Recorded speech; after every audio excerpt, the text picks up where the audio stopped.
जिस दिन उन्होंने हमारे जो लड़कों को खत्म किया औरतों को पूछ के, उस दिन अगर हम कार्रवाई करते तो आज ये पाकिस्तान बांग्लादेश होता। मैं बताता हूँ उसकी फिलहाल किसी को पहले सूचना नहीं थी कि इतने टैंक यहाँ खड़े हैं। कोई अंदाज लगा रहा था भाई यहाँ 4 टैंक होंगे, 5 होंगे, 2 आगे निकल गए, लेकिन पूरा डिवीजन था उनका।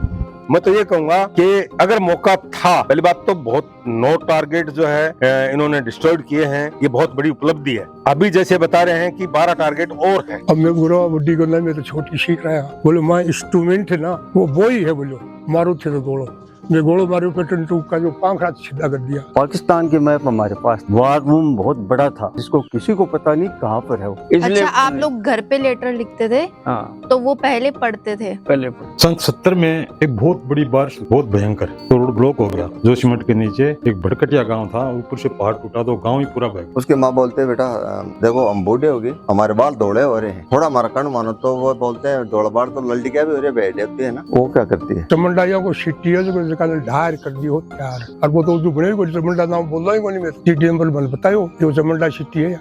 एक दफा दोनों इधर से आए, एक दफा इधर से आए। खूब फैर हुआ, लेकिन हमारी पलटन के या किसके कोई चोट नहीं। रात के टाइम वो लड़ाई करना नहीं तो दिख रहा था, और न वहाँ पर वो जानकार एरिया था। और जब पाकिस्तानी वहाँ से भागे ना, उन्होंने बोला कि हम पिन डाउन हो गए, और तो अल्फा कंपनी हमारे को आगे एडवांस। लड़ाई का मानो तो फौजी के आप ये मत पूछो आपको डर लगता है कि नहीं लगता। पानी डिवाइड होता है, वहाँ से पाकिस्तान को जाता है और इंडिया को आता है। उस नाले के सामने से जब मैं क्रॉस होता था तो मेरे दिल जो है गवाह नहीं करता था कि भाई मैं आज जिंदा रहूंगा यहाँ से। तो उनका, हमारे कर्नल साहब का यही आदेश था कि जो जाके अपनी कब्र खोद लेगा वो जिंदा रहेगा। मतलब डिगिंग करके कोई जो कब्र खोद लेगा, मतलब अपना मोर्चा खोद लेगा, वो जिंदा रहेगा। शेरनी इंदिरा गांधी ने क्या किया, सुबह 4 बजे ही हवाई जहाज अटैक करवा दिया उन पर। वहाँ तक चारों तरफ से फायरिंग आने लगा, और सामने डबल मंजिल के ऊपर आर्टिलरी गन से फायर कर रहा था। तो बोला हिंदुस्तानियों में 65 में यही था, और आज एक को जिंदा नहीं छोड़ूंगा। चलेगी मन दिल्ली भेज दिया, दिल्ली से सीधा ही पहले बक्सो कोई प्राइवेट सामान हो जो सेंटर में छोड़ा, सेंटर वाला घर भेजा जना। बोले मरेड़ा को सामान आवे, मर गया। गाँव में रोड़ो भी कर दिया। उस टाइम तो पता हर समय ऐसा ही लगा रहता था कि ये मेरी अंतिम सांस होगी। हाँ, मतलब जब शाम होती थी तो रात को जब सेलिंग होती थी तो हमारे को ये लगता था कि भाई आज की रात, कल का दिन देखेंगे नहीं देखेंगे। इतनी लाइट, इतनी आवाज हुई कि कुछ नहीं सुनाई दिया। कुछ मरे पड़े मिले, उनके ऊपर भी फौज, अपनी फौज चली गई। तो उसका एक निकनेम होता था, कोई बाकी वो ऑर्डर फोर्डर देने की जरूरत नहीं। आज मुझे याद है उस निकनेम को, हेमा मालिनी वो निकनेम था। 2 जवानों का सिर कलम किया था उन लोगों ने, गर्दन कलम किया था, और उसी का बदला लेने के लिए ये जो कारगिल युद्ध हुआ वो करना पड़ा। सप्लाई की बड़ी बाधा थी, लेकिन हमारे जवानों का हौसला बहुत ही हाई लेवल का था, और युद्ध आखिर में भारत ने जीता। मेजर तारापुरी था, अकेला आरसीएल गन से वो फायर करता रहा।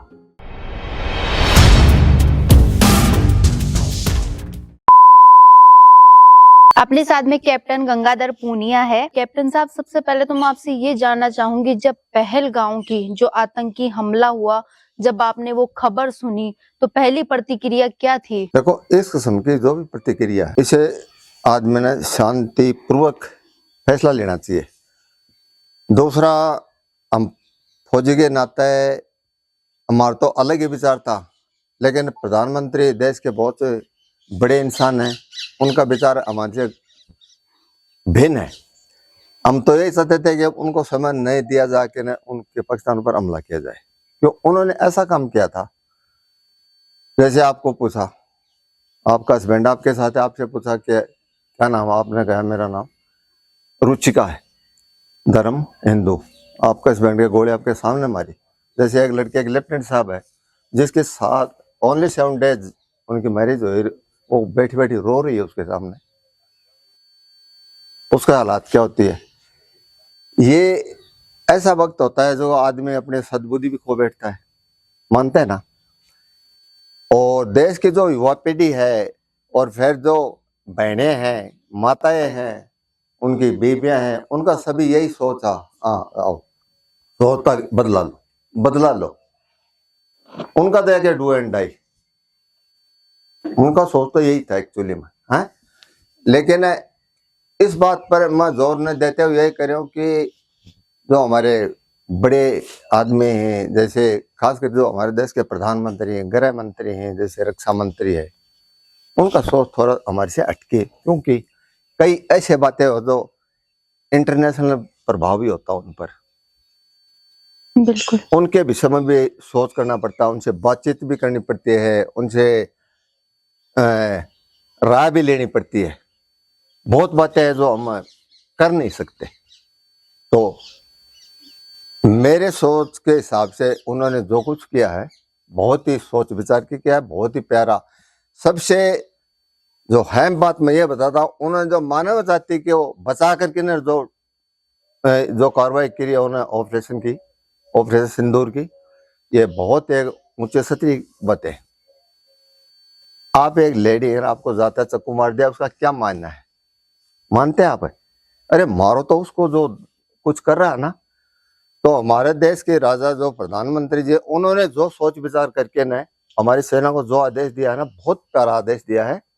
और आज एक्चुअली मैं ये बताता हूँ, जो पाकिस्तान का जो हालात है ना आज, वो हालात है उनको चूल्हा नजर लिया उनका, इतने वो डरे हुए। आज उन्होंने फायर रॉकेट वगैरह किए हैं, लेकिन वो तो एक का 100 वाली बात है, और उनको फायर करने भी नहीं देंगे हम। मैं ये बता रहा हूँ, फायर करने का तो मतलब ही नहीं। अगर हम जिस दिन उन्होंने हमारे जो लड़कों को खत्म किया और तो पूछ के, उस दिन अगर हम कार्रवाई करते तो आज ये पाकिस्तान बांग्लादेश होता। मैं बताता हूँ आपको मैं बताता हूँ, आज ये बांग्लादेश होता, ये पाकिस्तान का नाम पाकिस्तान नहीं होता।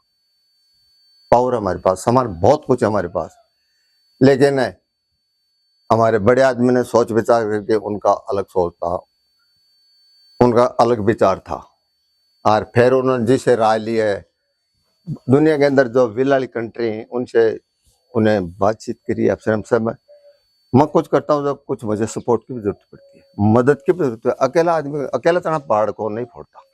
बिल्कुल। मानते हैं ना आप? आप तक जितने युद्ध हुए, आप कौन से युद्ध में शामिल थे? मैं 96 10 जुलाई को भर्ती हूँ, और 31 ये मार्च 99 में मैं रिटायर हुआ। जहाँ एक यूनिट मेरा जन्म है, उसी से मैं घर आ गया। 30 साल 11 महीने 8 दिन मैंने नौकरी की। 6 राजरीफ का मैं बंदा हूँ।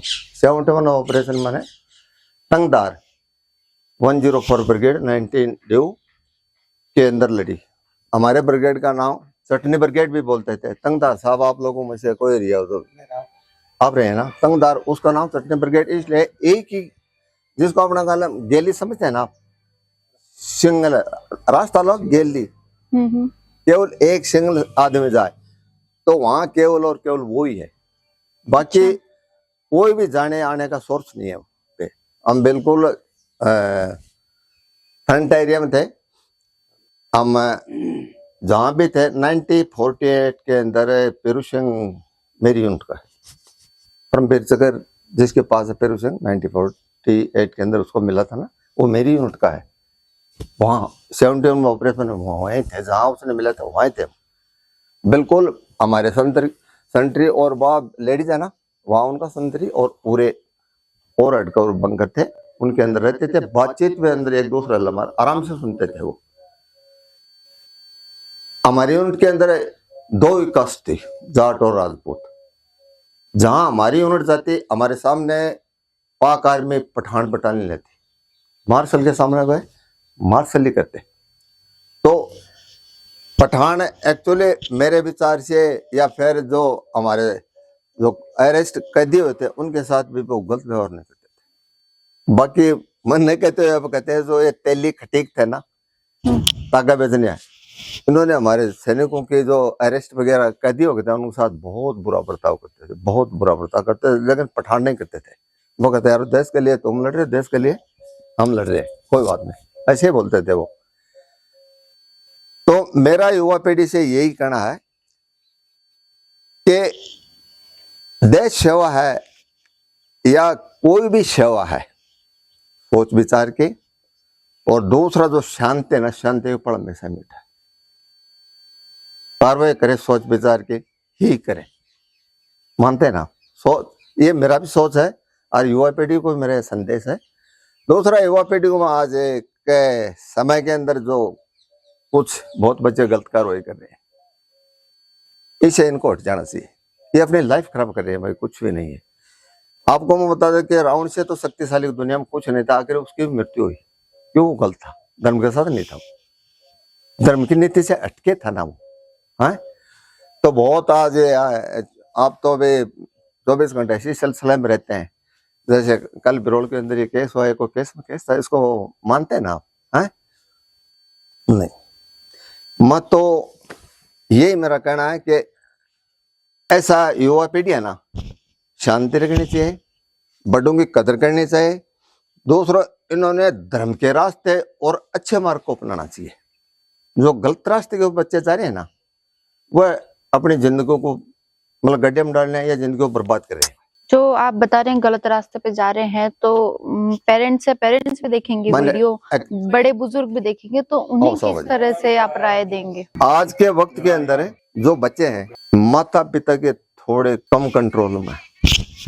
क्या कारण लगते हैं आपको? कारण है समय का है, और फिर एजुकेशन का भी। एजुकेशन तो ये तो नहीं कहती कि गलत काम करो, ये तो मैं नहीं मानता, और मैं कहूंगा भी नहीं कभी एजुकेशन या कहते गलत काम करो। लेकिन बच्चे, उसके माँ बोलते बेटा देखो हम बूढ़े हो गए, हमारे बाल दौड़े हो रहे हैं, थोड़ा हमारा कण मानो। तो वो बोलते हैं दौड़ बाड़ तो लल्डी क्या भी हो रही है, बैठ होती है ना, वो क्या करती है?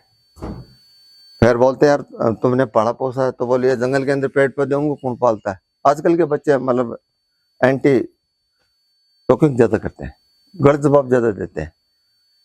और जो गलत सोसाइटी के अंदर जो बच्चे हैं ना, वो माता पिता या परिवार के नहीं मानते, वो ही बच्चे गलत हैं। सबको मैं नहीं कहता, सब बच्चों को थोड़ी मैं दोषी बता रहा हूँ, लेकिन कुछ परसेंटेज जो बच्चों के ना इस किस्म की जो हरकत करते हैं, वो घटिया सोच और नीच हरकत है उनकी, उनको ऐसा नहीं करना चाहिए। अंत उनका बुरा है। पहली बात, उसके माता पिता को गाली काटे, कौन है माँ, कौन है इसका बाप जो इसको जन्म दिया? आखिर आती तो उन पर ही है ना, उनको ये पता थोड़ी बार उनके तो काबू में नहीं है।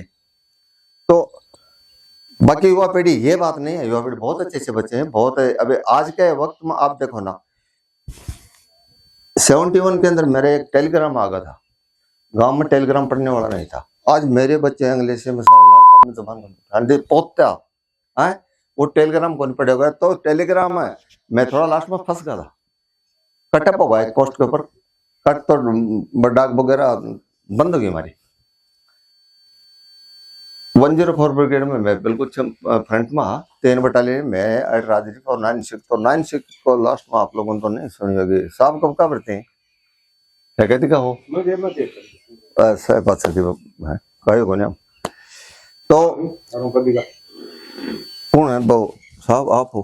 अच्छा हाँ साहब हो गए, पहले का भी नहीं तो कद का पढ़ते थे? ये साहब, ये है साहब, एजुकेशन चाहिए हो ना, बिरोल के साहब है। तो उस समय हमारे 9-6 की लड़ाई खत्म होने के बाद 4 महीना बाद में काफी नुकसान है। पेट्रोलियम उन्होंने कई बातें जो मैं आपको नहीं बताऊंगा, कुछ लालच ऐसा होता है जिससे भी नुकसान हो जाता है, वो बातें आपसे मैं करूंगा मैं नहीं अभी, क्यों हुआ कैसे हुआ। लेकिन हमने लास्ट 10 दिसंबर और 17 दिसंबर के बाद जो युद्ध हुआ, बहुत ही जबरदस्त युद्ध हुआ। और उसके अंदर जैसे बांग्लादेश है, हमने 17 दिसंबर को हमला किया था उनका। हम जिस पोस्ट है फ्रंट के माँ है, मैं का पेटीएम 1-2 पोस्ट रात में, और आ जाओ सब बैठो। लड़ाई का माना तो फौजी के आप ये मत पूछो आपको डर लगता है कि नहीं लगता है, बीच से संबंध होता नहीं कोई। जे टाइम ये नहीं सोचता मेरा बेटा है, मेरी बहन है, मेरी माँ है, परिवार का भी सम फौजी जब जाता है ना, उसके आचार विचार थोड़े हट जाते हैं। जब इंसान मरता है ना, आपको एक छोटी सी बात बताता हूँ। तो एक अपने बेचम बोलते हैं ना, क्या बोलते हैं उसको? बेचम उतार के अंदर पेंट बदल करते क्या बोलते हैं? हाँ, बेच लो बासो बोलते हैं ना। बेको मतलब समझाऊं आपको, पता नहीं जब भी बादशाह तक जाती है ना, तो फौजी का वो विचार होता है। उसी को मैं आपको एक मेरा बता रहा हूँ, उस बादशाह तक वो जाता है ना, तो वो पीछे अपने परिवार के ख्याल रखता है कि मैं किस परिवार से मैं क्या हूँ। जब भी बादशाह उतार के पेंट देके आगे करते हैं ना, तब वो परिवार को भूल जाता है और आगे उसका विचार शुरू हो जाते हैं। इसी प्रकार जब फौजी युद्ध में जाता है ना, तो वो पीछे को बोल के ना वो देखता है मैंने अगर मरूंगा तो 2 मार के मरूंगा। ये तो हमारा विचार है, ठीक है। और युवा पीढ़ी को मैं यही कहता हूँ, जो भी करना है अच्छा करो, देश के लिए करो, गांव के लिए करो, जिला के लिए करो, परिवार के लिए करो। काम वो खुद के लिए करो, अच्छा दूसरों को लगेगा। गलत काम वो खुद करेगा, पूरे गांव को लगेगा, है ना। ऐसा ग्राम गोठड़ा, मैं सतारा राजदीप स्वाभिमान के अंदर भर्ती होके गया था और वहां जाने के बाद में रगरूटी निकालने के बाद में मेरी सबसे पहले पोस्टिंग आई उदयपुर वाटी, राणा जी के उदयपुर में आई। उस समय हमारी अकेली यूनिट थी वहां पर। वहां के ऊपर जब ये लड़ाई का हलचल चला और चला तो उस समय सिक्योरिटी तो कौन से बहुत, सन की बात है बाबूजी ये? हाँ ये सन 1971 की लड़ाई की बात है। अच्छा। उस समय हमारी पलटन लोंगेवाला पर थी। लोंगेवाला का युद्ध होने से कुछ दिन पहले यूनिट चली गई थी वहां पर और मोकल ग्राम था, वहां के ऊपर हमारा कैंप लगा हुआ था। तब अचानक ऐसे सुराट हमारे मन में होने लग गए थे कि भाई अभी युद्ध कुछ न कुछ होने वाला है। क्यों डेली वहां पर रात को प्रैक्टिस होती थी, जाते थे आते थे, बॉर्डर के नजदीक जाकर के वापस आते थे, चलता रहता था। उसके बाद में वहीं पर हमारे डिफेंस मिनिस्टर श्री जगजीवन राम जी थे, वो वहां पर गए और सेना अध्यक्ष वगैरह वो तो सबको जाना ही पड़ता है, जब अधिकारी वो मंत्री जाते हैं तो उसमें सब गए थे। लेकिन हमारे पलटन के अंदर कोई ऐसा भय नहीं था कि भाई लड़ाई होगी तो क्या होगा क्या नहीं। सबको ये था कि अपने ही राजस्थान, अपनी जगह को ऊपर लड़ रहे हैं, तो कोई इतना कोई वो नहीं था। उसके बाद में जब हम वहां से होने के बाद में 2-3 दिन के बाद में हमारा वहां से कर दिया और आगे बॉर्डर के ऊपर मोकल ग्राम, वहां के ऊपर डिफेंस लगा दिया। वहां डिफेंस लगाने के बाद में हमारे को आदेश मिला कि आज रात को यहाँ से मार्च करना है, युद्ध की घोषणा होने वाली है। और ऐसी कुछ खबरें अनुसरे हो गई, अचानक आ भी गई, जैसे हमको वहां से जगह छोड़ के आगे जाना पड़ा। हम सबसे पहले गए तो लोंगेवाला के 10-15 किलोमीटर पीछे। हम वहां पर जब ढीमर लगे तब ये प्लान हुआ था कि अपना जो ब्रिगेड है वो रहमान खान डिस्ट्रिक्ट के लिए रवाना होगा, पंजाब का है, उसके ऊपर अटैक होगा। वहां पर अब ब्रिगेड का था या डिवीजन का था, वो चीजें तो हमें जल्दी से बताते नहीं थे कि भाई कब होना है, कब क्या नहीं होना है। और हम तो नए नए थे उस समय, लेकिन सबका भय में ऐसा कोई भय नहीं था कि भाई क्या कुछ होने वाला है या करने वाले हैं। हमको अचानक आदेश मिला कि युद्ध शुरू हो गया है और आपको यहाँ से लोंगेवाला के नजदीक जाना है। तो हम वहां से रवाना होके बॉर्डर से तकरीबन लोंगेवाला से तकरीबन 2-3 किलोमीटर पीछे की तरफ रुके थे। वहां पर गवर्नमेंट का क्या आदेश हुआ क्या नहीं हुआ उसका तो हमें कोई मालूम नहीं है, लेकिन वहां अचानक ये बदल गया कि आपकी पलटन फिलहाल यहीं रहेगी और आपकी एक कंपनी, कुछ ग्रुप है वो 3rd राजदीप के साथ जाएंगे। हमारे नजदीक 3rd राजदीप दूसरे ब्रिगेड में थी, लेकिन उनके साथ जाने के आदेश मिल गए। तो हमारे तकरीबन 140-50 के आसपास हमारे आदमी हमारी यूनिट से 3rd राजदीप के साथ गए। वहां जाने में कोई थोड़ा टाइम ज्यादा लग गया था और वहां पर हम तकरीबन 8 बजे के आसपास पहुंचे, बड़ी मुश्किल से वो जाकर के, कि उस समय थोड़ा इतना साधन भी इतने बहुत कम थे, गाड़ी जाने के लिए निकलना थोड़ा बहुत मुश्किल था। वहां पर गए तो वहां के ऊपर 3rd राजदीप पहले से ही अटैक करने के लिए लग चुकी थी। तो जब हम गए तो हमारे को तो वो क्या करते हैं, फौज में जब लेट होते हैं तो उसके कुछ थोड़ी बहुत झाड़ पड़े भी रहते नहीं है ना हमारे लोगों को। उन्होंने भी कहा भाई आप बहुत टाइम वो कर, लेकिन हमको हमारे कोई मालूम नहीं कौन कहाँ लग रहा है। वहां के ऊपर आदेश आया, उसके बाद में जो वहां पर सफेद फीता लगाते हैं और लगाते हैं, सब कुछ करते हैं, झंडे झंडे कोई लगाते हैं और करते हैं, वो सब लग चुके थे। और 8:30 और 9:45 बजे के बीच का टाइम मिला अटैक करने का। 8:30 भी हो गए, 9:45 भी हो गए। जब 9 बजने वाले थे तब एकदम आदेश आया कि यहां से वो अटैक नहीं होगा, और हमको सबको वापस विड्रॉ कर दिया। उस पर्यटन को भी कर दिया और हम लोग साथ उनके थे तो हमको भी हमारी भी टुकड़ियां गई थी, वो सब वापस हो गए। उसी समय हमको गाड़ियों में भर के वापस हमारी यूनिट में भेज दिया। राजद्वीप जो 3rd राजद्वीप थी वो कौन से लोकेशन में गई उसका उस समय का मेरे को पता नहीं, बाद में वो कहाँ गए। हम तो वहां से आ गए, हम यहाँ पर आ गए तब एकदम से ये हुआ कि पाकिस्तान के टैंक तो दौदपुर के नजदीक पहुंच गए। तो जो फिलहाल वाला जो मामला था वो पूरा खत्म हो गया और एकदम से इधर से उधर गाड़ी भर के और हमारी पर्यटन को लोंगेवाड़ा भेज दिया गया। लोंगेवाड़ा पर गए तब वहां के ऊपर हालात ऐसे थी कि वहां के ऊपर एक 123 पंजाब रेजिमेंट की कंपनी उस पर थी। तो पोस्ट तो था बीएसएफ का, लेकिन उस समय बीएसएफ वो खाली करा आगे भेज दिया गया और उनकी जगह वो पंजाब ले। तब हम वहां पर गए तो हमारी डेल्टा कंपनी थी, मेरी भी। हमारी डेल्टा कंपनी को आदेश मिला कि इस कंपनी के साथ में आप जाओ ऊपर। वहां पर गए तब वहां के ऊपर एक वो मल साहब थे जो बंकर में बैठे हुए थे, 3-4 सिपाही थे टोटल और पोस्ट पूरा खाली था, कोई नहीं था वहां पर। मल साहब थे वो कुछ कागजात जला रहे थे। अब क्या था क्या नहीं इतना तो हम लोगों को तो नजदीक कौन जाने देता, अधिकारी करते तो बताते थे, वो था उनका। उसके बाद के अंदर सुबह तक गए, जब तक अपने वहां के ऊपर वो कम से कम उनका 45 टैंक नजदीक आके लग चुके थे।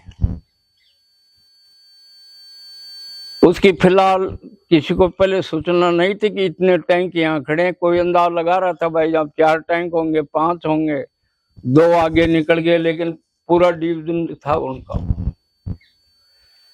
सुबह तक डटे रहे वहां पर से, उधर से कोई फायर नहीं आया। न अपने से फायर किस पर करेंगे जब नजदीक कोई इन्फेंट्री है ही नहीं उनकी। तो वहां के ऊपर रुके रह गए। सुबह जब थोड़ा लाइट हुआ तब अपने फाइटर आना शुरू हो गए। पाकिस्तान का वहां पर उस समय कोई फाइटर नहीं आया। उस समय फाइटर आया तो उन फाइटरों ने चुन चुन के मतलब ऐसा कर दिया कि जो भी 2 फाइटर, ज्यादा तो नहीं आते 2-2 ही थे, और वो एक एक करते करते 10 बजे पहले उनको सबको वो तबाह कर दिया। लेकिन उनके पास इन्फेंट्री या और कोई पैटर्न साथ में नहीं थी, सिर्फ वो आर्मड वो ही थी उनके पास। वहां के होने के बाद में जब सुबह हो गया, उसके बाद में सब आप लोग तो ये शक करते हैं भाई इनका भी ब्रिगेड लग रहा होगा, इनकी भी यूनिटें लग रही होगी, लेकिन ऐसा कुछ नहीं हुआ। न उधर से कोई फायर आया, न कोई अपना इधर से कोई फायर किया। उसके बाद में जब वो करना कर दिया ना, अपने जो पीछे आरटी थी और जो बड़े हथियार थे उनका पीछे से सेलिंग हो रहा था उधर। अच्छा, हमारी यूनिट नहीं कर रही थी। उसके बाद में वहां से वो हो गया, सुबह के टाइम एकदम से शांत हो गया, जैसे मतलब सब कुछ जड़ के हो गया, बहुत धुआं धोर। वहां से फिर उसके बाद में शाम की तकरीबन 3 बजे के आसपास में हमको आदेश मिला कि आपको आगे जाना है, और वहां के ऊपर ब्रिगेड की 3 यूनिटें बॉर्डर पर मिलेगी वहां से एक साथ आगे मार्च करेंगे। अच्छा। तो हमारा थोड़ा विभाग जो छोटे मोटे वहाँ रोकने थे वो तो रुक गए वहाँ, जैसे दूर थी भाई इस पोस्ट पर इतने आदमी छोड़ने हैं, और बाकी वहां गए तो वहां पर पूरी ब्रिगेड एक साथ हो गई। तकरीबन 4 बजे जब हम चल रहे थे तब पाकिस्तान के 2 फाइटर आए,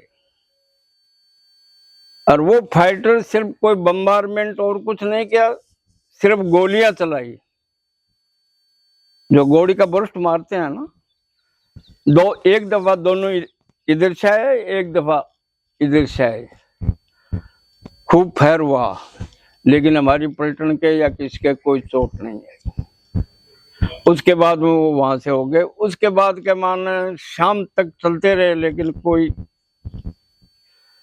रात को जब आर्मर्ड के हमारा टैंक थे, उसमें हम अपने छोटे साइज के टैंक थे, वो थे हमारे साथ। उस वक्त भी आप युद्ध में रहे, उस वक्त देश की सुरक्षा कैसी थी, और अब आप किस तरह से देखते हैं जिस तरह से पहलगांव में जो हमला हुआ और मुंह तोड़ जवाब भी दिया, ऑपरेशन सिंदूर, तो क्या कहना चाहेंगे? उस समय तो फौज के अंदर इतना होता था कि लेटर भी जो हम लिखते थे ना, वो लेटर भी जब तक कोई जांच करके नहीं करता था, जब तक लेटर जाता नहीं था। और उस लेटर में कुछ भी ऐसा कुछ लिखा हुआ होता था, उसका लोग पनिशमेंट भी देते थे। अगर किसी ने ये लिख दिया मैं फिलहाल यहाँ हूँ, और तो वो पढ़ते थे, पकड़ा जाता था। इसलिए अच्छा, आप लोग घर पे लेटर लिखते थे? हाँ, तो वो पहले पढ़ते थे? पहले पढ़ते। अच्छा। वो सैंक्शन रीचेक होता था, वो रीचेक पहले। होता था क्या लिखा है इसमें। उसके बाद में वो अच्छा, बना। हाँ, हाँ। और उस समय किसी का हो तो उसके कई कांव फ्लेज, कई झाड़ी लगाते थे, कोई कुछ लगाते, कुछ घास लगाते, एकदम चारा चारा पिछाड़ में नहाने के लिए, ऐसा होता था। अब आजकल तो कुछ नहीं, सब गने तक सब दिख रहे यहाँ बैठे। उस समय तो यही पता नहीं पड़ता था कि वो हथियार काम पर। कितना फर्क देखने को मिल रहा है पहले के, आपने जब सेना ज्वाइन की थी और अब के टाइम पे? बहुत फर्क था। आज तो आजकल तो क्या टेक्नोलॉजी का वो सब कुछ हो गया, जो सब उसके अंदर होते हैं। उस समय तो सब आदमी को खुद को ही करना पड़ता था जो करना। सर, पहले तो आपका इंट्रोडक्शन दीजिए। मेरा नाम सूबेदार major honorary captain Bajrang Lal है। मैं 3 ग्रेनेड से हूँ, जो कि 73 दिसंबर में भर्ती हुआ था और 2005 31 जुलाई को रिटायरमेंट हुआ। और मेरा ज़्यादा कार्यकाल बटालियन के साथ ही रहा है। जैसे कोई ईआरई पर चला जाता है, एनसीसी पे चला जाता है, दाएं बाएं और पोस्टिंग होती हैं। मेरी 2 बार पूरे 32 साल की नौकरी के दौरान एक साल एज ए इंस्ट्रक्टर हमारे सेंटर के अंदर जरूर मैं पोस्टेड गया, लेकिन जिस रैंक से गया वहीं पे मेरा दूसरा प्रमोशन आ गया, तो मेरे को वहां से वापस बुला लिया गया। मेरा जो कार्यकाल होता है 3 साल का हमारा, वो वहां पे दोनों बार में नहीं करने दिया। मैं देखता हूं कि ये हमारे देश की बहुत ही सोची समझी रणनीति के तहत कार्रवाई की गई है, और ये धन्यवाद के पात्र हैं, क्योंकि बदला लेना, एक आम आदमी कह देता बदला लो मारो मारो मारो, उससे ना तो कोई बदला लिया जाता और अपना नुकसान और ज्यादा कर लिया जाता है। दुश्मन जब अलर्ट रहता है उसको थोड़ा सा ढीला भी छोड़ दिया जाए, और जैसे कि अभी 15 दिन के बाद में ये अटैक हुआ है, तो सामने वाला दुश्मन भी थोड़ा सा ढीला पड़ जाता है। इसकी ये बातें कर रहे हैं अभी तक। आपने मीडिया पे भी न्यूज आई थी कि 7 तारीख को मॉब ड्रिल करेगा इंडिया बड़े बड़े शहरों में। तो अभी तक तो वो अपनी तैयारी, अपने को समझ रहा था कि ये लोग तैयारी कर रहे हैं, और अपनी तैयारी जो है हमारे जो उच्च अधिकारी हैं, हमारे जो लीडर्स हैं, प्रधानमंत्री है, रक्षा मंत्री है और सेनाध्यक्ष हैं तीनों सेनाओं के, उन्होंने अपनी गोपनीय मीटिंग करके और इस काम को अंजाम दिया, और बहुत बढ़िया लगा। पूरा देश इसकी सराहना कर रहा है। और मैं तो ये कहूंगा कि अगर मौका था, पहली बात तो बहुत 9 टारगेट जो है इन्होंने डिस्ट्रॉयड किए हैं, ये बहुत बड़ी उपलब्धि है। अभी जैसे बता रहे हैं कि 12 टारगेट और हैं। ये रॉ की तरफ से जो इनपुट मिला है कि यहाँ पे टारगेट हैं, यहाँ पे हाइड आउट्स हैं इनके मिलिटेंट्स के, तो इंडिया ने सबसे पहली बात तो यह है कि पूरे वर्ल्ड के अंदर अपना दबदबा बनाया है कि हम किसी निर्दोष को नहीं मारना चाहते। कायराना हरकत तो उन्होंने हमारे साथ की है, जो कि एक स्वर्ग, जैसे कि आप बता रहे थे अभी कि वो इंडिया का स्वर्ग है पहलगाम, जहां पे कि छुट्टियां मनाने के लिए लोग जाते हैं, और निर्दोष को धर्म पूछ पूछ के और उसके बाद में गोलियां मारी जा रही हैं, तो उनको तो बख्शा जाना ही नहीं चाहिए किसी कीमत पे। और इंडिया ने ये दिखाया है कि हम निर्दोष को नहीं मारते हैं। जो गलती करेगा, जो एक थप्पड़ मारेगा उसको हम 2 थप्पड़ मारेंगे, जो हमारा एक आदमी मारेगा उसके हम 10 आदमी मारेंगे, लेकिन मारेंगे उन्हीं को जो दोषी हैं। ये इंडिया ने दिखा दिया है। और आगे भी जो रणनीति बन रही है उसके मुताबिक हम तो यही कहेंगे कि लड़ाई का कोई भी इच्छुक नहीं है। आज के टाइम में लड़ाई का कोई इच्छुक नहीं है। लड़ाई में नुकसान के अलावा कोई फायदा नहीं होता है।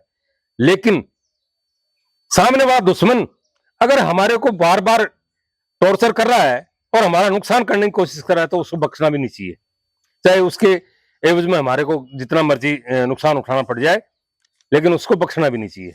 तो रिटायर्ड कब हुए थे सर आप? मैं 2005 में, 2005 में, जुलाई 2005। रिटायर्ड होने के बाद में अब आपका जीवन कैसा है? क्या बदलाव आए हैं? क्या खालीपन लगता है अब, क्योंकि इतने साल देश की सेवा की है आपने? मैंने देश की सेवा की है। आजकल के बच्चे जो भी नौकरी कर रहे हैं, मैं उनको यही मोटिवेशन देना चाहता हूं कि देश पहले, परिवार बाद में। हम लोग के टाइम पे जब नौकरी कर रहे थे, घर की चिंता, हम रेलवे स्टेशन पे ट्रेन में पैर रख देने के बाद में मैं मेरी कह रहा हूं व्यक्तिगत ही, कि पीछे का कोई मतलब नहीं है। पीछे रहने वाले बड़े भाई थे, माँ बाप थे, वो संभालते थे परिवार को। अपनी ड्यूटी, जिस काम के लिए हमें भर्ती किया गया है गवर्नमेंट ने, और जो काम दिया गया है उसकी तरफ तवज्जो रहा है हमेशा से ही मेरा। और मैं अभी नए भावी पीढ़ी को भी, जो प्रेजेंट नौकरी कर रहे हैं, उनको भी मैं यही सलाह दूंगा कि आप अपना काम कीजिए। आपका घर परिवार को देखने वाले बहुत हैं। आपका ध्यान जो आपका लक्ष्य है उसके ऊपर ही होना चाहिए। क्यों? लक्ष्य से इंसान अगर भटक जाता है, ध्यान 2 जगह होता है, तो एक टाइम में 2 जगह निशाना नहीं लगाया जा सकता। इसलिए मैं तो यही सलाह दूंगा। बाकी खालीपन, रही बात खालीपन की बात, तो खालीपन तो मुझे इतना नहीं लगा, क्योंकि यहाँ आने के बाद में देखो 32 साल नौकरी जिन साथियों के साथ की जाती है, उनकी याद भी आती है, उनसे बात भी करना चाहता है। आजकल मेरे आने से पहले ही जो है, पहले होता था खालीपन, जब हमारे पास टेलीफोन वगैरह की कोई व्यवस्था नहीं थी। अभी ये मोबाइल दे दिया, अभी किसी के पास खालीपन नहीं है। सही बात तो ये है। बाबू जी, परिचय दो आपका। मेरा नाम सूबेदार गणपत राम, और मैं सन 1968 में भर्ती हुआ था। उस टाइम भर्ती सेंटर ग्रेनेडियर का नसीराबाद था। नसीराबाद 12 जनवरी 1968 में भर्ती हुआ था, और दिसंबर में पास आउट हो गया था। यहाँ से जबलपुर गए। जबलपुर से हम 12 सेक्टर में जोशीमठ चले गए। जोशीमठ एक पोस्ट था जो अभी ऊपर है, उसको जगह अब तो बन गया है पर्यटक स्थल, उसको फिर बंद कर दिया। उखाड़ा हम नहीं था। वहां से मदुरई चले गए चाइना पोस्ट पर। सन 70 में एक बहुत बड़ी बारिश हुई थी, बहुत भयंकर, तो रोड ब्लॉक हो गया।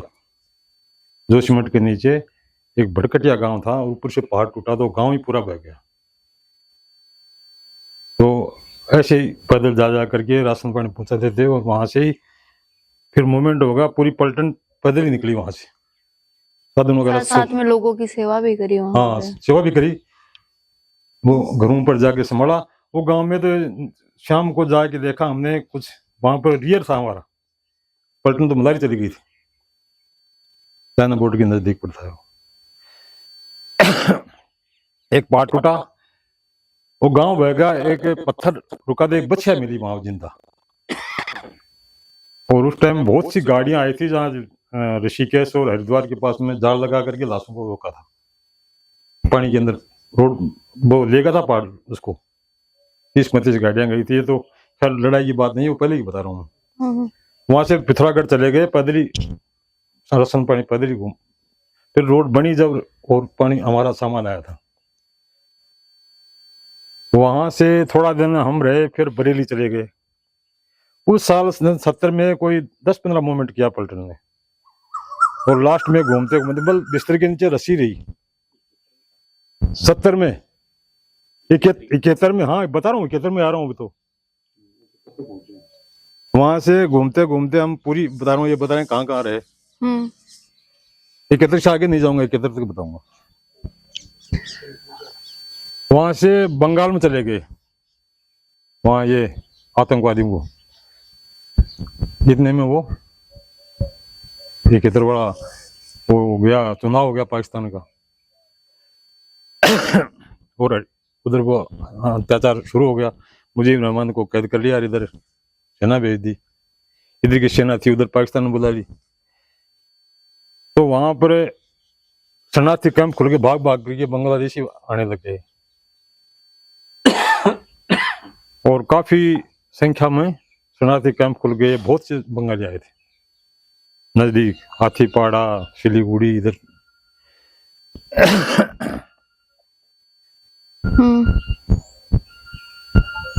वहां से फिर उधर से ही आदेश मिला, तो उसमें मुक्ति वाहिनी के साथ में प्रवेश कर गए बांग्लादेश में।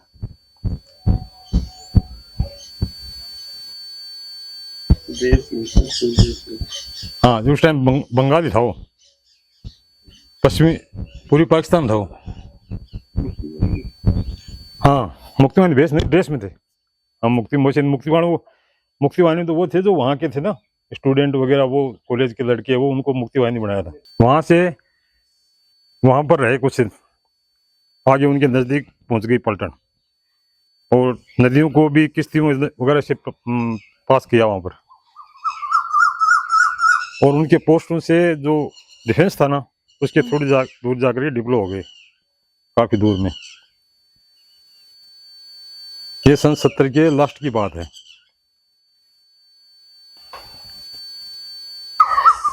वहां पर जाके रेकी करते रहे, और नवंबर में 14 नवंबर को एक भुरंगामारी गांव था, भुरंगामारी नागेश्वरी, भुरंगामारी पर अटैक कर दिया था। बी टाइम अटैक करो तो पीछे आरटी लग रही थी, आरटी स्पॉट फायर कर रही थी, और आगे आगे हमारी चार्ली कंपनी, 4 कंपनी थी। अल्फा हीरो की थी, ब्रो गुजरों की थी, और चार्ली कंपनी आक्याम खानों की थी, और डेल्टा डोगरों की थी। आगे आगे चार्ली कंपनी को एडवांस करने का हुक्म मिला। उसका सीईओ था Rathore, SS Rathore, major SS Rathore. रात का टाइम था, 10 बजे के बाद में अटैक शुरू हुआ। अटैक होते ही आगे जो पाकिस्तान थे पीछे, जैसे उनका पोस्ट था, वो आगे आते थे, रात को आगे जाते थे, और वहां से आगे से फायर करते थे। तो जो फायर किया ना, पहले उनके ऊपर आया तो पिन डाउन हो गए, मतलब पोजीशन ले लिया उन्होंने, और फिर इतना तगड़ा फायर किया तो उठने नहीं दिया। और उनका भी आरटी सेलिंग आ रहा था। तो इस समय सबसे कठिन घड़ी कौन सी थी जिसे आप आज भी याद करते हैं?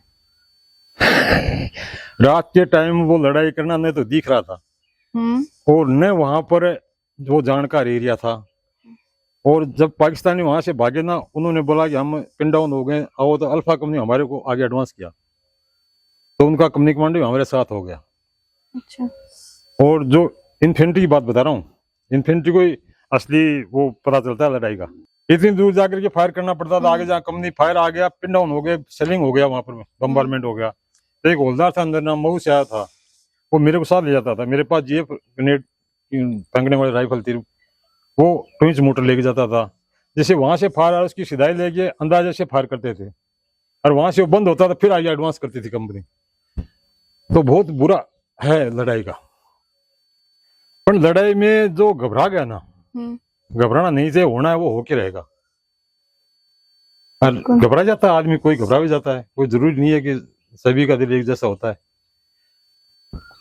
वैसे लड़ते लड़ते हम जब रात को 4 बज गया, तो उनका कमांड पोस्ट था ना शिवट, वहां तक पहुंच गए। वहां तक चारों तरफ से फायरिंग आने लगा और सामने डबल मंजिल के ऊपर आर्टिलरी गन से फायर कर रहा था वो। तो बोला हिंदुस्तानियों में 65 में यही था और आज एक को जिंदा नहीं छोड़ूंगा। तो बस प्लानिंग बनाया वहां पर, पहले बहुत दिन तक प्लानिंग बनी थी। तो आपके अनुसार 1971 की जो लड़ाई हुई उससे भारत को क्या सबक मिला? सबक तो ये मिला कि एक तो उधर का शिद्दत खत्म हो गया। उस टाइम तो बांग्लादेश ये बोलते थे वो कि हम अब की बार लड़ाई हो तो हम लड़ेंगे, लेकिन अब तो हिंदुस्तान की ये भी शिद्दत बन रहा है। तो अभी जो देश की एक स्थिति बनी हुई है उस पे क्या कहना चाहेंगे? अभी जो देश की स्थिति बन रही है वो वर्ल्ड की जो कंट्री है उस टाइम हमारे इतने पक्ष में नहीं थी। अच्छा। आज वर्ल्ड के बड़े बड़े देश इस आतंकवाद से त्रस्त है, हर आदमी, हर देश, और आज स्थिति बहुत बढ़िया है। उस टाइम भी जो कैदी करके लाए थे वहां से, और धाना में कैंप बनाया था उनका, हम ट्रेन में कैद करके लाए थे उनका, ट्रेन में भर करके उनके हथियार भी ऐसे लकड़ी की तरह से डंप किए थे। बिल्कुल। और जो आज के युवा पीढ़ी है जो आर्मी में जाना चाहती है, अपने देश की सेवा करना चाहती है, उन्हें क्या कहना चाहेंगे? युवा पीढ़ी को ये कहना चाहता हूँ कि सेवा में फौज में जाने का मौका मिलता है तो उनका सौभाग्य है, और निस्वार्थ भाव से देश की सेवा करनी चाहिए। और देश फर्स्ट है, बाद में हो रहे हैं। अगर देश सुरक्षित है तो हम सब सुरक्षित हैं। राजेंद्र सिंह शेखावत, गांव गोठड़ा, बीएसएफ से सूबेदार से रिटायरमेंट हुए और कारगिल युद्ध में मेरे को भाग लेने का मौका मिला। उस टाइम मेरी पोस्टिंग थी कलकत्ता। कौन से सेक्टर में थी? कलकत्ता कल्याणी सेक्टर में, डीआईजी सेक्टर था। तो वहां से मैं पोस्टिंग गया था कारगिल में। मेरी यूनिट को टास्क मिला था कि आप जो है वहां पे जाकर के चार्ज लेंगे। तो वहाँ एक बीएसएफ की 08 बटालियन थी, उसका हमने चार्ज लिया वहां पे जाकर के। तो चार्ज के दौरान ही ये युद्ध जो है शुरू हो गया था। तो जब आपको युद्ध की स्थिति बनी तो आप लोगों को क्या बताया गया उस वक्त? स्थिति क्या बनी, जब हमारे को जो है ना, हमारी जो हम आर्मी के साथ में ड्यूटी कर रहे थे, तो इनकी कोई पार्टी पेट्रोलिंग गई थी वहां पे। उस पेट्रोलिंग के ऊपर फायर हुआ और उसके बाद में जो है ना हमारे को बोला भाई आप इनके साथ में जाकर के जो है ना इनकी पोस्टों के ऊपर ड्यूटी करोगे। तो हमारे सीओ साहब ने जो है बोला नहीं, हम इनके साथ में नहीं जाएंगे, जो हमारी पोस्ट पुरानी है हम उन्हीं का चार्ज लेंगे। और इनके पास में जो इनकी पोस्ट है, इन्होंने क्या है कि बेस आर्मी उस टाइम खाली कर देती थी पोस्टों को, तो कि भाई जब इन्होंने अपनी पोस्टें छोड़ी है तो यही जाकर के पोस्ट कवर करेंगे। हम अपनी पोस्टें छोड़ी नहीं है हमने, और हमारा जो ट्रूप्स है वो पोस्टों पे लगा हुआ है और उसी के मुताबिक हम चार्ज लेंगे। और जो दूसरी यूनिट थी बीएसएफ की लगी हुई थी उसको हमने वहाँ से रिलीव कर दिया और हमारी यूनिट ने वहाँ पे चार्ज ले लिया। चार्ज लेने के बाद में जो है, मैं एमटी प्लाटून से हूँ, तो हमारे को ऊपर तो जाने का मौका मिलता नहीं था। हम ट्रूप्स को रात को जो है डिप्लॉय करते थे और सुबह वहाँ से वापस क्लोज कर लेते थे। तो रात को गाड़ियाँ अंधेरे में चलानी पड़ती थी, वहाँ पे लाइट वगैरह जो है जलाने देते नहीं थे। और जो गाड़ी के पीछे के जो है फ्लैप लगे होते हैं उनके ऊपर छोटी जो 0 लाइटें होती है उन्हीं के सहारे से गाड़ियाँ जो है रात को चलानी पड़ती थी।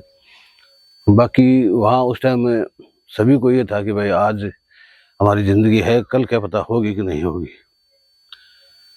और मैं वहाँ पे मेरे पास में जो है एक गाड़ी जो ऐसी थी जो रात दिन ट्रूप्स के पास साथ में रहती है, पानी का टैंकर होता है, वो मेरे को जो है चार्ज में दे रखा था। तो उसको मेरे को दिन के अंदर भी लेके जाना पड़ता था। और इनकी जो पाकिस्तान की तोपें थी वो सामने से जो है, जहाँ आज पानी डिवाइड होता है वहाँ से पाकिस्तान को जाता है और इंडिया को आता है, उस नाले के सामने से जब मैं क्रॉस होता था तो मेरा दिल जो है गवाह नहीं करता था कि भाई मैं आज जिंदा रहूँगा यहाँ से। लेकिन ठीक है, भगवान ने मेरे को जो है हिम्मत बढ़ाते थे वहाँ पे उस टाइम कि भाई जैसा भी होगा देश के लिए होगा।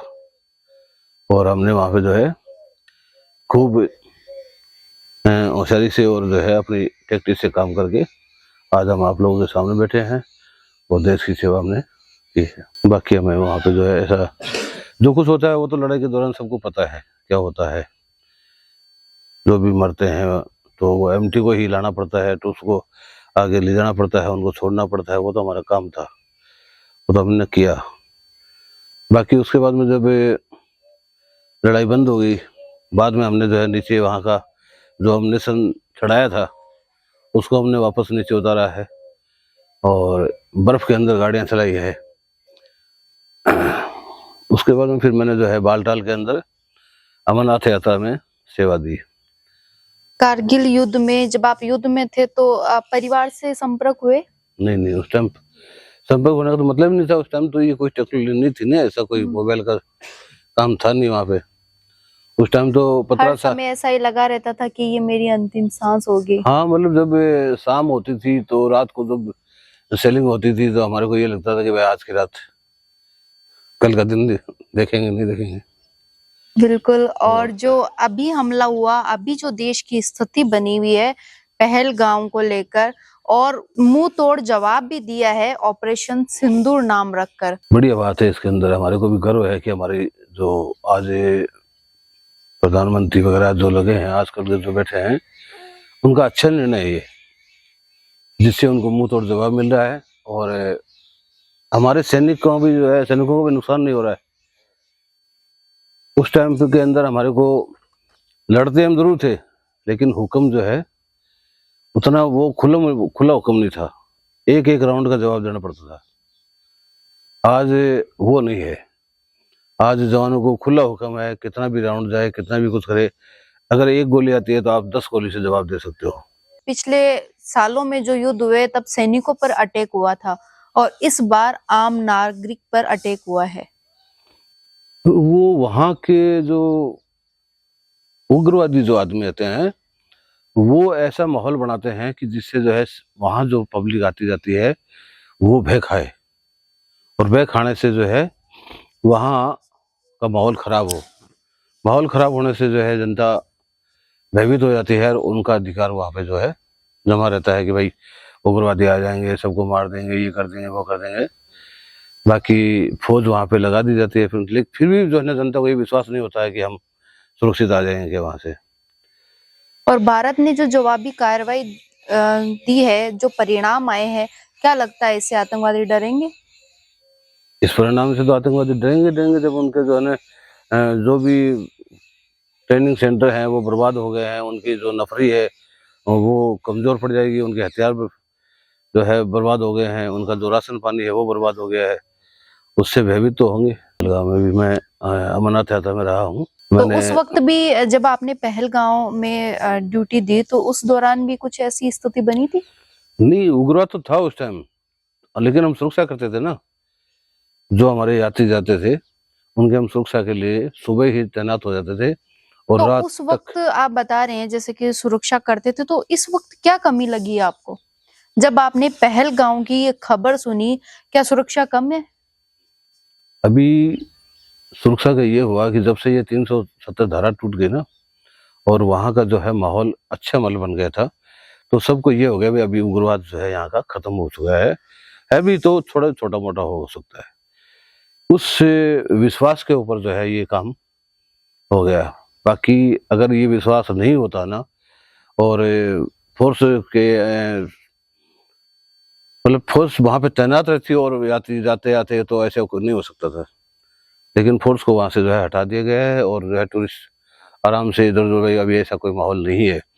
नहीं तो ये डल झील वगैरह है, इनके ऊपर टूरिस्ट जो है पहले आते जाते थे। श्रीनगर के अंदर पहलगाम है और गुलमर्ग वगैरह है, इनके अंदर टूरिस्ट आते हैं और बढ़िया जो है घूमते फिरते हैं। लेकिन जब ये माहौल बड़ा उग्रवाद का, उसके बाद में वहाँ टूरिस्ट जाना बंद हो गया और जब से ये धारा तोड़ दी और सबके भाई भय जो होता है, भय निकल गया था कि भाई अब उग्रवाद नहीं है ऐसा। मेरा नाम छगन सिंह शेखावत है। मैं 1983 के अंदर फौज में भर्ती हुआ था और 2005 के अंदर रिटायर हो गया था। मैं आर्टिलरी ग्रुप में था। आर्टिलरी ग्रुप का बेसिक होता है कि वो पीछे रह के और अपनी इन्फेंट्री और आर्मर को सपोर्ट करता है कि हम दुश्मन के क्षेत्र से कम 15-20 किलोमीटर पीछे से सपोर्ट करते हैं। तो मैं जो पाकिस्तान के साथ में और चाइना के साथ में युद्ध हुआ उनमें तो मैं नहीं था, मैं 83 में भर्ती हुआ था। उसके बाद में कोई युद्ध नहीं हुए थे, बट युद्ध जैसी दो स्थितियां हुई थी। तो कारगिल भी युद्ध ही मानते हैं, और एक 1987 के अंदर एक विस्तृत डिप्लॉयमेंट हुआ था जिसको हम ब्रास्ट एक्सरसाइज के नाम से बाद में जानते हैं। बाकी वो एक लड़ाई की फुल तैयारी थी, होते होते टली थी। और वो आज मुझे याद है 23 जनवरी 1987 के अंदर शाम को लगभग यही टाइम था, 4-5 बजे का, हमें आदेश मिला कि डिप्लॉयमेंट के लिए मूव करना है। तो जो भी हमारा साजो सामान, गन, गोला बारूद सब हम सजा वजा के रेडी हो गए। शाम को 9 बजे हमारे कर्नल सीओ अवतार सिंह सरदार जी, उन्होंने एक जोशीला भाषण दिया। पूरे हमारी जो बटालियन थी, जिसको हम रेजिमेंट बोलते हैं आर्टिलरी के अंदर, इन्फेंट्री बटालियन बोलते हैं, ऐसे उत्साहित हो गई थी कि हम आज ही पाकिस्तान पे अटैक करेंगे। इतना जोशीला भाषण था उनका। एक चबूतरा था, उसके ऊपर खड़े होके और अंधेरे में रात को 9-10 बजे कि आज वो दिन आ गया है जिसकी हमें इंतजार था, जिसके लिए हम सेना में भर्ती हुए हैं, वो दिन आज आ गया है जिसका हमें आज इंतजार था। और आर्टिलरी के अंदर डिगिंग का बहुत महत्व है। डिगिंग मतलब जो हम लोग मोर्चा खोदते हैं ना, उसका बहुत बड़ा महत्व है, क्योंकि हमारे पास हैवी इक्विपमेंट होता है, उस इक्विपमेंट को छुपाना होता है डिगिंग करके। तो उनका, हमारे कर्नल साहब का यही आदेश था कि जो जाके अपनी कब्र खोद लेगा वो जिंदा रहेगा। मतलब डिगिंग करके को जो कब्र खोद लेगा, मतलब अपना मोर्चा खोद लेगा, वो जिंदा रहेगा। तो अपने काम के अंदर कोई कोताही नहीं करना है। हमारी यूनिट ऐसे उत्साह से ओतप्रोत थी कि हम जाके पाकिस्तान के ऊपर आज ही अटैक कर देंगे। हम लोग उस टाइम फिरोजपुर में थे। फिरोजपुर से हमारी 2 बैटरियों को भिक्की पिंड क्षेत्र पड़ता है अमृतसर के अंदर, वहां बॉर्डर के ऊपर डिप्लॉय किया गया। मेरी पापा बैटरी थी। हमारे यहाँ बैटरियों का नाम बोलते हैं पापा, क्यूबक, रोमियो, और एक हेडक्वार्टर बैटरी। आर्टिलरी में ये सेटअप होता है। तो मैं पापा बैटरी के अंदर था। पापा बैटरी को फिरोजपुर एरोड्रम के ऊपर डिप्लॉय किया गया था, जहां से जैसे हमारी ये ऑपरेशन सिंदूर जो किया है, इसके अंदर टारगेट सिलेक्टेड थे। जो 9 टारगेट थे वो सिलेक्टेड थे कि उनके ऊपर जैसे आदेश मिला उनके ऊपर अटैक कर दिया। ऐसे हमें भी एक टारगेट मिला हुआ था। पाकिस्तान के अंदर कोई ब्रिज था कि वहां की आर्मी जहां से एक्सेस करेगी, उस ब्रिज को जैसे आदेश मिलेगा, तो हमारा उस टाइम गन लेआउट रहता था और एक गोला ऑलरेडी चैम्बर गेज किया हुआ रहता था। रात को या दिन में जब भी ऐसा कोई मूवमेंट हो तो उसका एक निकनेम होता था। कोई बाकी वो ऑर्डर फोर्डर देने की जरूरत नहीं। आज मुझे याद है उस निकनेम को, हेमा मालिनी वो निकनेम था कि जैसे मतलब वहां पे कोड वर्ड था कि कमांड पोस्ट से जैसे ही हेमा मालिनी बोला जाएगा, तुरंत लेयर ने गोला फेंक देना है पाकिस्तान के ऊपर। ऐसा एक सेटअप होता है। ऐसे ही जो ये ऑपरेशन सिंदूर हुआ है, उसके अंदर भी ऐसे ही पहले टारगेट सिलेक्टेड किए हुए, उनके ऊपर ले की हुई है गने या जो भी हमारे ये रॉकेट वगैरह जो भी हैं, वो सब मिसाइल वगैरह सब ले की हुई है ऑलरेडी। उनको जैसे ही आदेश मिलेगा कि नहीं, तो आप देख रहे हो ऑपरेशन सिंदूर 25 मिनट के अंदर फिनिश हो गया, तो पहले से तैयारी थी ना कि उसके ऊपर ऑलरेडी हमारी मिसाइलें ले की हुई थी। जैसे ही आदेश मिला तुरंत उनके ऊपर मिसाइल ड्रॉप हो गई। डाटा फिट रहता है। तो उस टाइम का हमारा डाटा फिट था। हम फिरोजपुर एरोड्रम पे थे और वहां एक ब्रिज के ऊपर हमें बताया गया था कि हम जहां से पाकिस्तान आर्मी एडवांस करेगी, उस ब्रिज को हमने डिस्ट्रॉय कर देना है। तो ऐसे युद्ध की स्थिति के अंदर मैं रहा हूं और हमें बहुत जोश था उस टाइम। और उस टाइम मेरी नौकरी भी 4 साल ही थी, तो यंग थे और हम रात भर डिगिंग करते थे। रात भर हमारी जो आर्टिलरी, मेरी 130 mm रशियन गन थी। उसका जो गोला बारूद होता है, एक गोला बारूद का वजन 85 kg होता है। इसके अंदर 33 kg का तो सेल होता है जो दुश्मन के ऊपर जाना है, बाकी एक्सप्लोजिव होता है जो वहां पे जल के वापस निकल जाता है। तो ऐसे माहौल में रहा हूं, इसलिए आज ही मुझे जो ऑपरेशन सिंदूर का नाम सुन के मुझे आज वो याद आता है कि हम भी आज कोई उस जुनून से रहते थे। आज भी हमारे सैनिक उसी जुनून से है। किसी सैनिक के अंदर कोई वो मायूसीपनी या ऐसा कोई नहीं। सेना के अंदर जैसे ही हम अपना घर छोड़ देते हैं, स्टेशन के बाद जाने के बाद में हम लोगों को वही दिखाई देता है कि हमें पाकिस्तान को डिस्ट्रॉय करना है।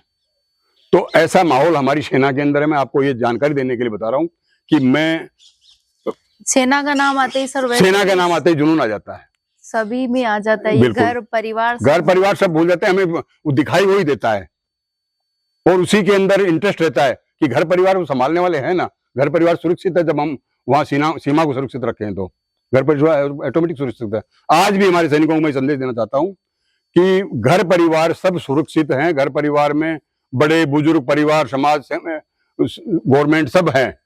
हमारा ध्येय देश की सेवा करना, देश की रक्षा करना वही है। और आगे भी ऐसा अनुमान लगाया जा रहा है कि और भी ऐसा होगा। पाकिस्तान को आगे आने वाले भविष्य के अंदर 10-20 साल तक मुंह सिर उठाने जितनी हिम्मत नहीं छोड़ेगा हमारा हिंदुस्तान, हमारी आर्मी। और फिलहाल हमारी अभी गवर्नमेंट भी ऐसा मतलब वो वादा रखती है कि हम पाकिस्तान को नेस्तनाबूद कर देंगे। मेरा नाम गोपाल राम, आर्मड कोर का आदमी है और 28 दिसंबर 63 का भर्ती हो। कोई कागज नहीं आया। सोमवार की सोमवार ढूंढना में भर्ती होती, मैं चला गया और भर्ती कर लिया। उम्र ही कम पर 18 साल लिख दी था, रजिया हो गई। सेंटर में चला गया। सेंटर में जा बोले थे परेड़ा भी, वो परेड़ा तो आई भाई जानी तो आर्मड में जाए यहाँ बैठे सर्टिफिकेट मंगाई ना। 17 साल 5 महीना 27 दिन का भर्ती है। कोई कहे 1800 पहले ली को नहीं, कागज चेक कर लो सही। और बढ़िया ही बैठे 1-2 महीना पग पीट लिया, 5 बार सर्टिफिकेट की कम कर दी, बस ठीक है। अब अर्जुनी लड़ाई में रिकॉल हुआ है। मेरा ट्रेनिंग बहुत बड़ी होती, पहली 1.5 साल की होती। 1.5 साल की ट्रेनिंग करता ही छुट्टी आया और 30वें दिन लड़ाई चालू हुई। लेटर आ गया, उल्टा चला गया। यूनिट हमारी सेकंड लाइन शुरू की, संभाई चली गई, मान दिल्ली भेज दिया। दिल्ली से सीधा ही पहले बैठे बक्सो कोई प्राइवेट सामान हो जो सेंटर में छोड़ा। सेंटर वाला घर भेजा जना, बोले मरेड़ा को सामान आवे, मर गया। गांव में रोड़ो भी कर दियो। पर मैं तो लड़ाई में रहा। अब जो वो एरिया है ना, अब जिसको हो रही है वो शालकोट पूछा, दिल्ली से हाथ ही गाड़ी मिली और सीधा अखनूर चेप दिया। अब बट्टे कैजुअलिटी हो गई, क्यों 2 स्क्वाड्रन राजपूता और 1 जट्टा को 6 टैंक बर्बाद हो गया और 17 आदमी मर गया। जना फटाफट लोगों को भेजेंगे बटे मारे कन सलमान टैंक के पीछे 3 mm की गन ही, यहाँ छोटी गन सामू आ गया। पैटर्न ट्रैक 17-15 और से एक बड़ी गन बिक नहीं जाए, एक लियो दबिया को नहीं। फर्स्ट आर्म ब्रिगेड हाथी को चिन्ह है, फर्स्ट आर्म ब्रिगेड को अब भी देख ली सही। फिर रात की परमात्मा जाने, देखो मान तो बेरोगे इकट्ठा सूखे हुए हो। 22 सलमान टैंक का माने अपगन कर और मान तो दिन ये छोटिया तो लिया यार, बस हमला आया। अब मैं बुरा बड्डी गन में तो छोटी सीख रहा है। बोले माँ इंस्ट्रूमेंट है ना, वो ही है। बोलो मारो थे तो गोलो, मैं गोलो मारो पैटर्न टूक का जो पांखड़ा सीधा कर दिया। देखो शालकोट जाता दिखा, मैं समंडा ने यार बर्बाद कर दियो और झंडो दे दियो माने कि सुबह झंडो चढ़ानो है। रात में शीश फायर कर दियो 3:30 बजे। और प्रधानमंत्री शास्त्री और 5-6 महीना साहब में तो खूब बैठे रंग लियो साइकिलों मारो, शांता चूसिया और हमारी डर लग रही। आ लड़ाई लड़ी, फिर ट्रेनिंग करता रहा 71 में बांग्लादेश में लड़ाई चालू हुई। इंदिरा प्रधानमंत्री बंक को मदद करवा के लिए 800 पलटन भेजी, अपने यूनिट भेजी, ढाका आजाद करा दियो। और 8 बड़ा माच गया, क्यों पोल देख लेना ने कि बद बठन लग गया। और 8 भी डिफेंस लगाई रहो, 24 घंटा बैठा है। 40 17 दिन, फिर 47 40 11 दिन में हाथ खड़ा कर दिया। जना में तो अखनूर एरिया में ड्यूटी मिल गई भाई। जो वो एरिया पंजाब एरिया है ना, बहुत कीमती एरिया है। वो अब ले लें तो अब छोड़ेगा नहीं, पहले तो छोड़ दिए। वो शास्त्री ने धोखा में साइन करा लिया। वो एरिया अगर आप लागे ना, आपने पंजाब तो देखो ही होते, वो पंजाब ही वो है। तो शालकोट तक गेड़ा में तो पछे देखो छोटी मोटी लड़ाई भोकरी मग भाई भाग भोग रहे। बड़ी लड़ाई 2 ही लड़ी। और 87 जनवरी में पेंशन आ गया, 24 साल कराया। यूनिट का कमांडर भी रहा, से काम कराया, स्क्वाड्रन का भी रहा। अब आ लड़ाई जिसकी हो रही है ना, वो एरिया में देख लो सो शालकोट तक गेड़ा जो बढ़िया एरियो है वो एरियो पर एयर सूर्य तो टाल काबू में करियो मारला टैंक जाएगा ना शिवलियन ने चमंडाइया को सिटी है जो जगह ने ढार कर दियो तैयार और वो तो जो बने को चमंडा नाम बोलना ही कोनी मैं सीडीएम पर बल बतायो ये चमंडा सिटी है सियालकोट थोड़ो ही रह गयो। सूबेदार मेजर रामलाल सिंह धिरोड़ 71 की लड़ाई में मैं जोधपुर बच्चों के साथ में रह रहा था और ड्यू हेडक्वार्टर मेरी पोस्टिंग थी। मैंने 4 कोर्स कर रखे थे, चाइनीज लैंग्वेज, भूटानी लैंग्वेज और उर्दू लैंग्वेज और एक तुर्किस्तान लैंग्वेज का कोर्स भी 2 महीने करके आया था मैं। तो इसलिए ज़्यादातर मैं फॉर्मेशन में ही रहा। ड्यू में वहाँ पर था तो एक कर्नल जीएस था, उसने मेरे को 12 इन्फेंट्री ब्रिगेड आर्टिलरी का वहाँ नागालैंड में था, वहाँ पर मेरी पोस्टिंग, तो वहाँ से यहाँ लाया वो एकदम। बोला वार चलने वाला, आपकी बहुत ज़रूरत है। उसका देखा हुआ था मेरा काम। मैं वहाँ डिप्लॉय हुआ, इंटेलिजेंस के रूप में मैं मैप में माहिर था। तो पाकिस्तान के मैप हमारे पास थे।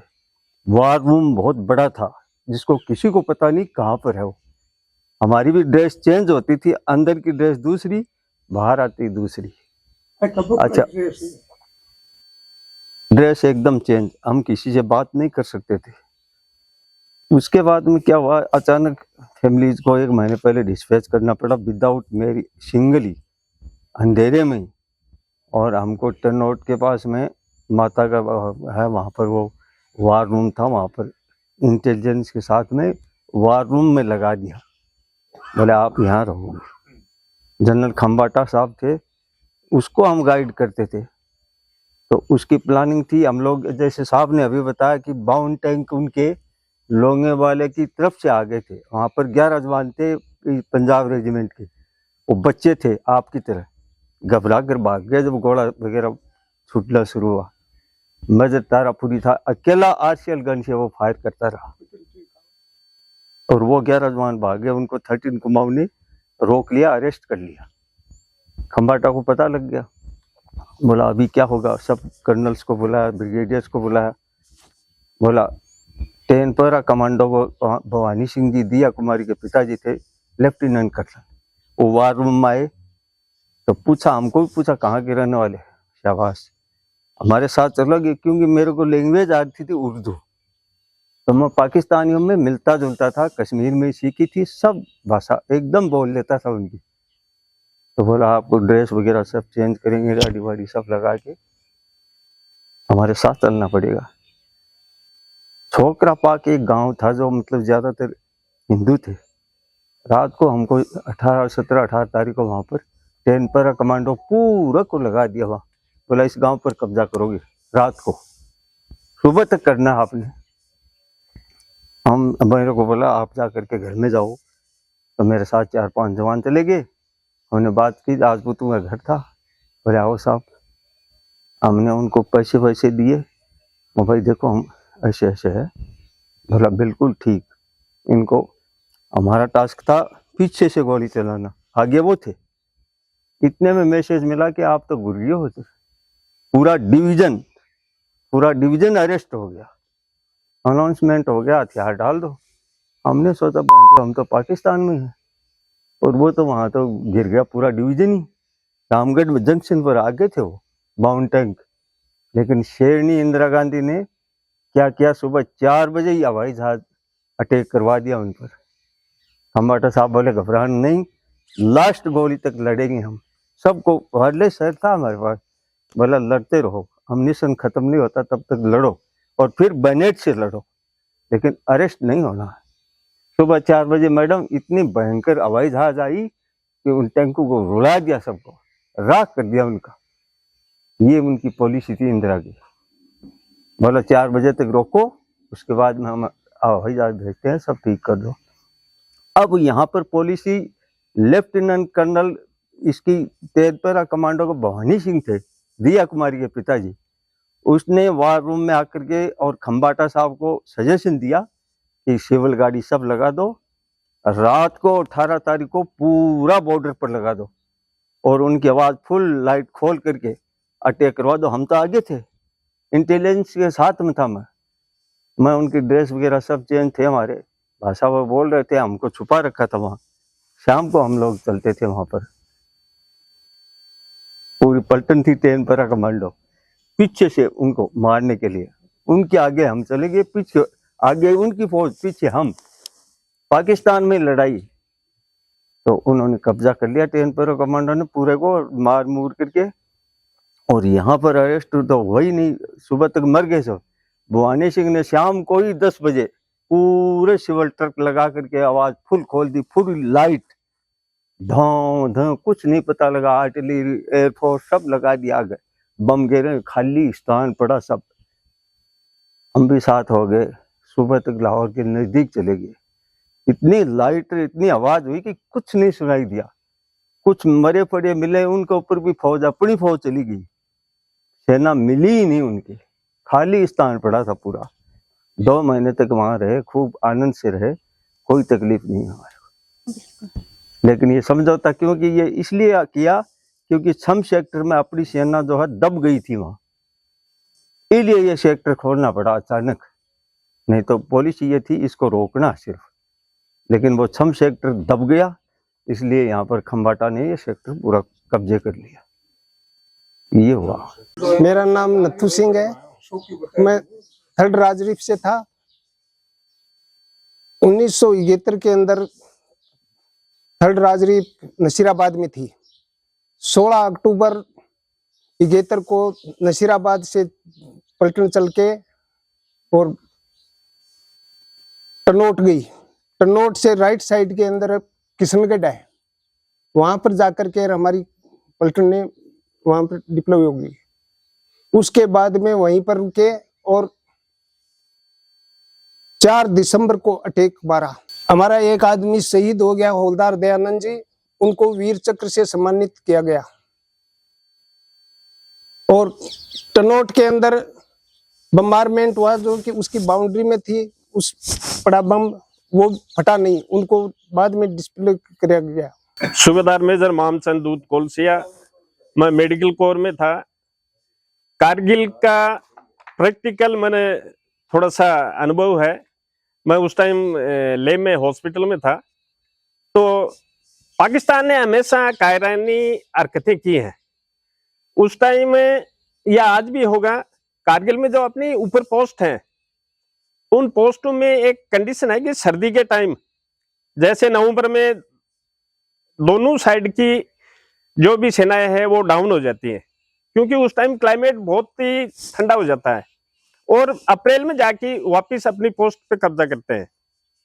पाकिस्तान ने अपना समझौते से पहले ही जाके हमारी पोस्ट पे कब्जा किया था, और जैसे ही हमारे जवान गए तो उस टाइम आप लोगों ने सुना भी होगा, 2 जवानों का सिर कलम किया था, उन लोगों ने गर्दन कलम किया था, और उसी का बदला लेने के लिए ये जो कारगिल युद्ध हुआ वो करना पड़ा। उस टाइम में हेलीकॉप्टर से हमारा एक पायलट गिर गया था, उसके कमर में चोट आई थी, वो हमारे पास एडमिट था। उससे मैं कई बार बात करता था कि साहब आपको उस टाइम डर नहीं लगा क्या? अरे बोला, डर किस बात का, हमें तो जेन्युइन था, जोश था कि कैसे भी हम हमारी पोस्ट पे जो नाजायज लोगों ने कब्जा किया है उनको हम किस तरह से धराशायी करें। उस टाइम 4-5 बटालियन अपनी जाट रेजिमेंट की थी। 527 जवान हमारे शहीद हुए थे, उसमें 58 जवान इन्फेंट्री जाट रेजिमेंट के थे। जाट रेजिमेंट का एक हवलदार हमारे पास एडमिट था। उसको डॉक्टर साहब ने बोला आप घबराना नहीं, हम आपके पास, आपका हम ठीक से इलाज करेंगे।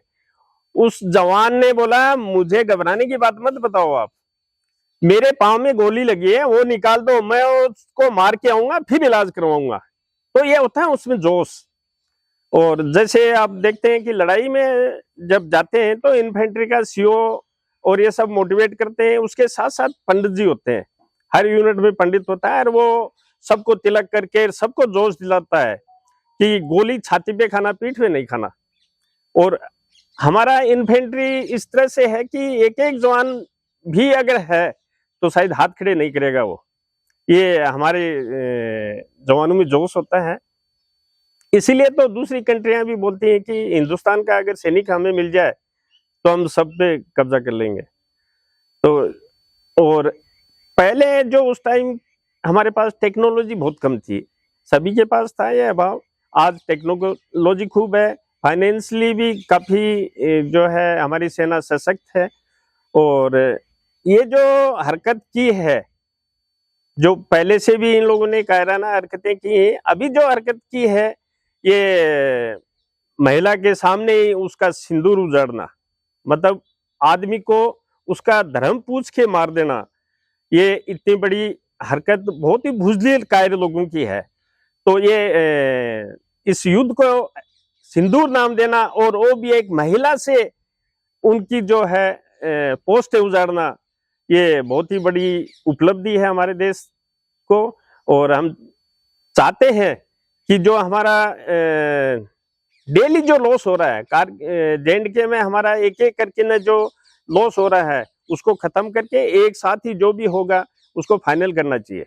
और जो हमारी लेडी ने ये इतना बड़ा कारनामा किया है, ये बहुत ही बधाई की पात्र है। मैं 14 जनवरी 1986 को दिल्ली सेंटर में भर्ती हुआ था। कंप्लीट सर्विस यूनिट के साथ है, लड़ाई लड़ रहे हैं, पाकिस्तानी हैं। पाकिस्तान ने उनको लेने से मना कर दिया था। दूसरा अटैक 28 जून को हुआ थरी पिंपल पर। उसके बाद में युद्ध समाप्त हो गया। एरिया बहुत दुर्गम था, लड़ाई बड़ी कठिन थी, सप्लाई की बड़ी बाधा थी, लेकिन हमारे जवानों का हौसला बहुत ही हाई लेवल का था और युद्ध आखिर में भारत ने जीता। यह पाकिस्तान की कायराना हरकत, जैसे सूबेदार मेजर मामचंद साहब ने बताया, दोनों सेना विड्रॉल हो जाती है सर्दी में, लेकिन वो पहले आके बैठ गया और हमारे साथ उसने धोखा किया था, जिसका जवाब इंडिया ने उसको दिया।